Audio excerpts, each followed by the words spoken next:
Good day everyone! I hope you're all doing well today.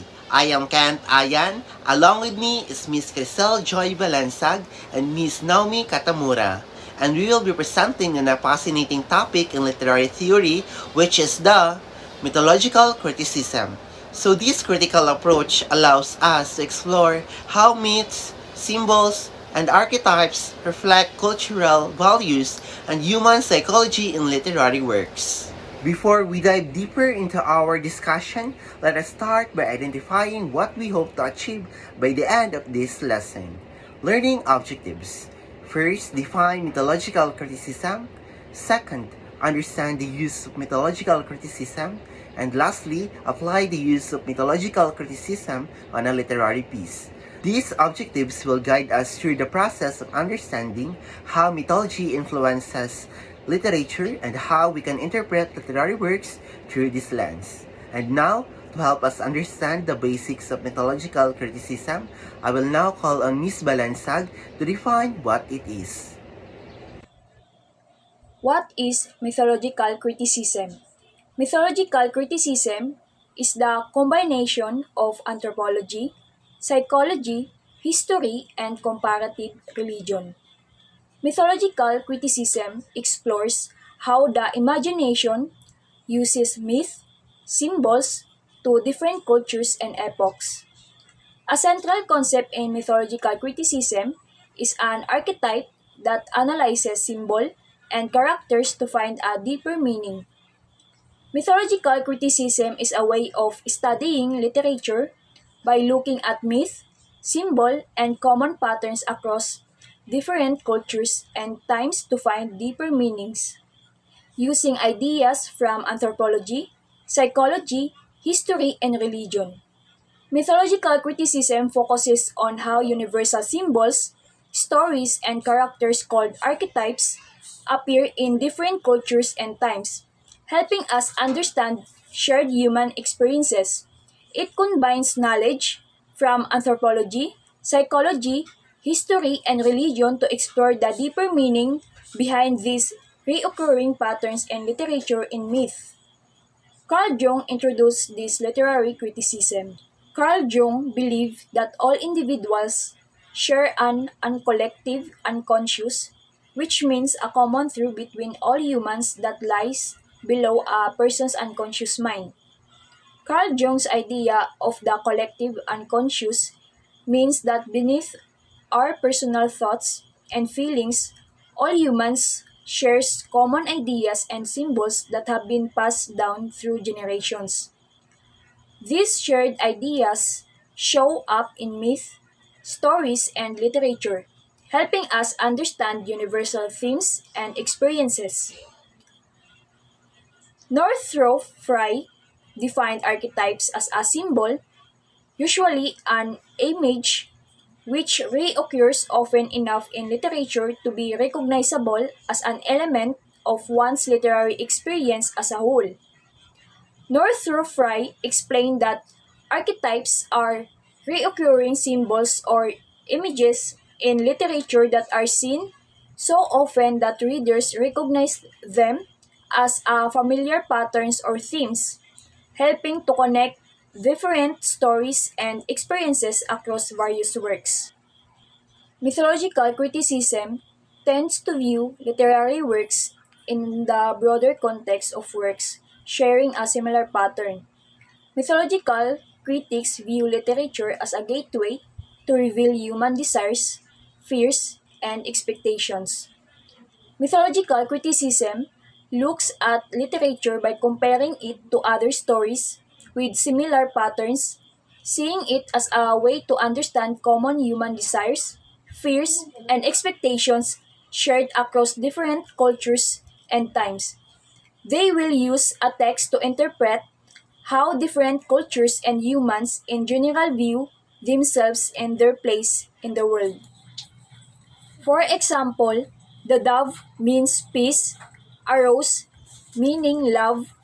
Through these objects, we can express our emotion. The next reporter will be Mr. Ken Tiap. Thank you, Ms. Balansag, for the comprehensive explanation. Now that we have defined mythological criticism, let us move on to the next part of our lesson. Understand the use of mythological criticism. So there are 5 key elements in mythological criticism that help us break down a literary piece. Let me explain each one. First, we have the archetypes. So archetypes are characters, symbols, or patterns that keep appearing in stories from different cultures and time periods. They are universal ideas that people around the world can understand and relate to. For example, the hero is an archetype. This is a character who goes on a journey, faces challenges, and grows as a person. So this type of character can be found in many stories, whether it is in old myths or modern movies.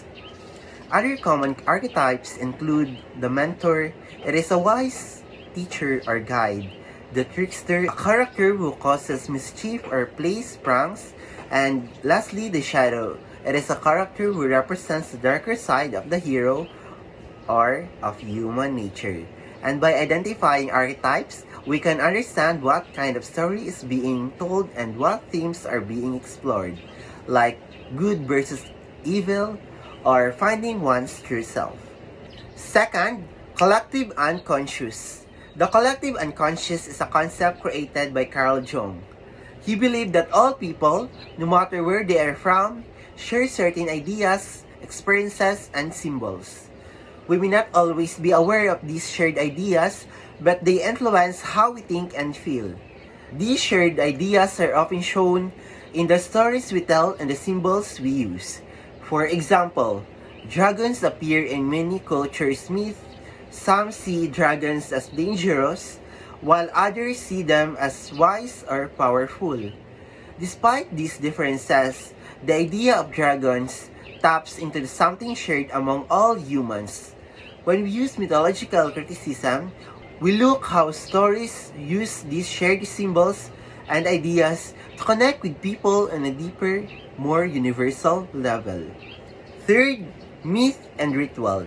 Myths are traditional stories, and rituals are the actions people perform to honor or remember those stories. In many cultures, myths and rituals are closely linked.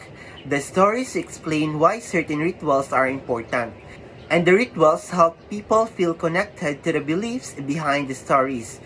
For example, in ancient Greece, myths about the gods were not just entertainment. They were connected to religious rituals like sacrifices or festivals. When they look at literature, we can see how these myths and rituals influence the actions of the characters or the beliefs of the culture in the story. This helps us understand the deeper meaning of the story and the values of people who created it. Fourth, symbolism. Symbols are the objects, images, or events that represent bigger ideas. In mythological criticism, we pay close attention to symbols because they often carry important messages. For example, a dove often stands for peace, and a rose can stand for love. Symbols can also appear in more complex ways. For example, in the Odyssey, the sea is more than just water. It represents the struggles and challenges that the main character Odysseus faces on his journey. And by looking at these symbols, we can uncover the hidden meanings in the story and understand what author is trying to say about human emotions, beliefs, or life itself. Fifth, myth as narratives. Myths are stories that explain important ideas, like how the world began, why people behave a certain way, or what is most important in life. These stories have been passed down for generations and are found in every culture. In mythological criticism, we see that many works of literature follow the same patterns as myths, even if the authors did not intend it.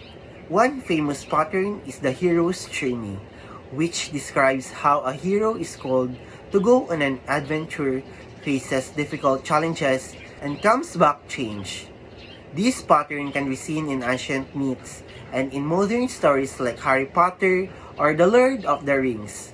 By understanding myths, we can better understand why certain stories are so powerful and meaningful to readers across different times and culture. At this point, I will call Ms. Katamura to provide us with an example of how to critique a literary piece using the mythological approach. Thank you for that, Mr. Yap. Hello, everyone.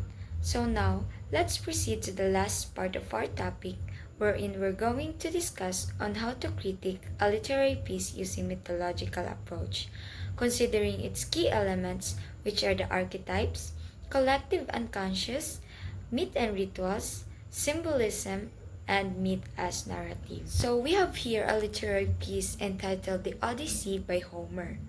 And I know some of you are already familiar with this epic poem because it was already discussed last school year by our teachers on our mythology subject. This epic poem was all about Odysseus, the king of Ithaca who wandered 10 years trying to get home.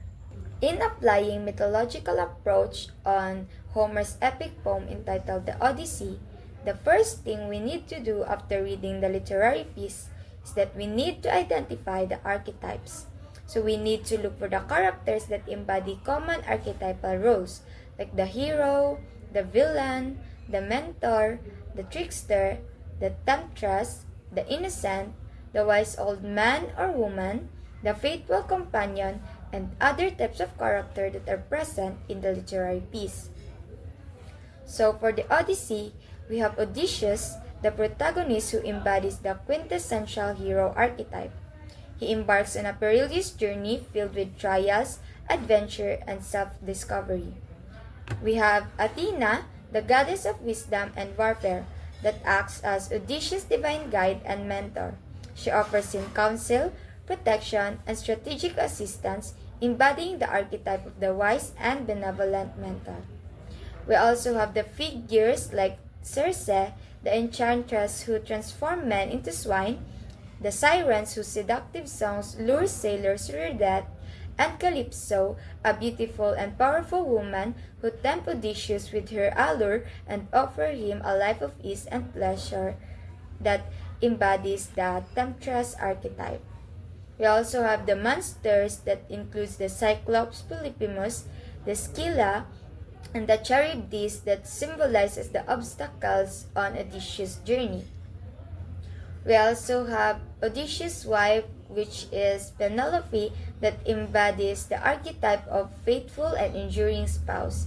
So in the story, she patiently waits for her husband's return, resisting all her suitors and preserving her fidelity. The literary piece entitled The Odyssey symbolizes the enduring power of archetypes and to resonate with human experiences across culture and time. Odysseus, the archetypal hero, represents our innate desire for adventure, self-discovery, and overcoming challenges. Athena, the wise mentor, signifies the guidance and support we seek in life. The temptress archetype, which is embodied by Circe, Calypso, and the sirens, symbolizes the allure, danger of temptation, and the need for self-control. The monster, like Cyclops, Scylla, and the Charybdis, symbolize as the obstacle and challenges in life.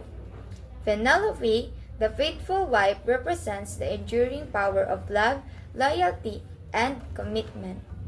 Second, for the collective unconscious, we need to identify the themes that resonate with universal human experiences, like love, loss, fear, ambition, the search for meaning, the struggle for identity, the desire for belonging, and etc. On the Odyssey, after a long journey or a long quest, Odysseus longed for Ithaca and his family. His journey is fraught with challenges and obstacles. He descends into the underworld and encounters death and loss. This emphasizes the universality of human experience and shared unconscious mind. Odysseus' longing for home reflects our innate desire for belonging and security. His struggle against adversity symbolizes our own battles against fate and the limitations of life. His descent into the underworld represents our collective anxieties about death and the unknown. We humans, we all crave for belonging, security, and sense of home, just like Odysseus yearns for Ithaca. We also struggles against adversity, fate, and limitations of life, as Odysseus does throughout his journey. And we all confront our mortality and the inevitability of death as Odysseus does in the underworld. These experiences are deeply embedded in human psyche, connecting us across time and culture. Third, for the myth and ritual, we need to look for the patterns in the narrative that resemble common mythic structures, like the hero's journey, the creation myth, the flood myth, the trickster myth, and examine if the text includes any rituals or ceremonies that are significant to the characters or the story's meaning. So for the Odyssey, the hero's journey, which is Odysseus, a recurring pattern in mythology, reflects our shared desire for transformation, growth, and overcoming obstacles. The underworld journey symbolizes our fascination with death, the afterlife, and the cyclical nature of life. The God's intervention represents our beliefs in forces beyond our control, whether it be fate, destiny, or higher power. And fourth, for symbolism, we need to identify action symbolism, like how action or events hold symbolic weight within the narrative. For instance, a character's sacrifice might symbolize redemption, or a journey through a dark forest might symbolize a period of personal struggles. And also, we need to identify object symbolism, like objects or elements that represents larger ideas or concepts. For example, a sword might symbolize power, or a rose could symbolize love, or even a river might represent the flow of time. So for the Odyssey, there's a lot of places like the sea, which represents the unknown and the journey of life. Also symbolize the unpredictable nature of existence, and also the islands as places of isolation and temptation signify the challenges and opportunities we encounter on our journey. Ithaca, Odysseus' ultimate goal, symbolizes the longing for home, belonging, and stability. These symbols enrich the narrative, providing layers of meanings that resonate with readers in a symbolic, emotional level. And lastly, as for narrative, we need to analyze the story's historical and cultural context to understand how it reflects the beliefs, values, and anxieties of time period. And also, we need to consider the underlying message or meaning that the story conveys about the human condition, the nature of reality, or the relationship between humans and the divine. So the Odyssey functioned as a narrative of myth, weaving together archetypal characters, symbolic elements, and universal themes to create timeless stories that transcends its ancient origin. The hero's journey of Odysseus mirrors the universal quest for self-discovery, growth, and reintegration into society. Through its mythic structures and themes, the epic explores the complexities of human nature, the enduring of power of storytelling, and the timeless truths that connects us across culture and generation. As a narrative of myth, the Odyssey continues to captivate and resonate with readers, inviting them to explore the depths of human experience through the lens of mythological analysis. Before we end our discussion for today, please remember that mythological criticism isn't just about reading a story, but it's about understanding the deeper meaning and connection that makes the literary piece powerful. While some other people might think that tales with magical beings and extraordinary feats was just for entertainment because they compose of unrealistic events and unrealistic characters, but the truth is, this narrative often hold profound meanings that resonate with our own experiences. So it's like a complex puzzle with a countless layers that requires careful examination and analysis to reveal their hidden depths. And through the lens of mythological criticism, we can piece together the intricate elements to uncover the universal truths and timeless themes that lie at the heart of this seemingly unrealistic narrative. So I hope you learned something on our topic today, and thank you so much for listening. God bless everyone.